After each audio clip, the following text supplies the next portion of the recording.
Une vie de combat, Mahmoud Anrouch, le chef militaire et martyr. Né le 10 décembre 1932 dans la ville de El Arouch, wilaya de Skikda, Mahmoud Anrouch, fils de Tar et de Zayed Ada, grandit dans une famille aisée et pieuse.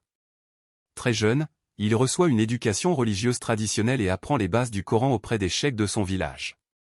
Il rejoint ensuite l'école des indigènes avant d'intégrer la seule école libre de Skikda, l'école Al-Irshad, où il développe déjà un esprit nationaliste aigu.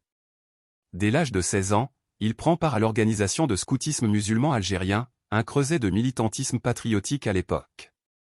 Il s'engage ensuite dans les rangs du Parti du peuple algérien, PPA, devenu plus tard le Mouvement pour le triomphe des libertés démocratiques, MTLD. Actif et influent, Anrouch milite ardemment dans son milieu professionnel, notamment à l'usine de bois de la région du Safsaf, où il distribue des tracts et incite les ouvriers à la grève, ce qui lui vaut d'être licencié par les autorités coloniales. Son militantisme prend de l'ampleur dans les années 1950, notamment à travers ses déplacements entre Skikda, El Arouch, Azaba et les environs, jusqu'à son arrestation en 1951 alors qu'il se rendait à Azaba. Il est incarcéré à la prison de Skikda où il passe 2 années. À sa libération, loin d'être intimidé, il rejoint sans hésitation les rangs de l'Armée de Libération Nationale, ALN, en 1955, dans la région de Beni Oulban, active dans plusieurs localités comme Benisbi, El Kroub et Beni Oulban.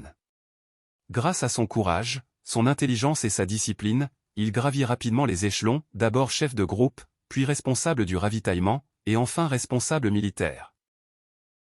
Il participe à plusieurs batailles majeures, où il se distingue par sa bravoure et sa persévérance.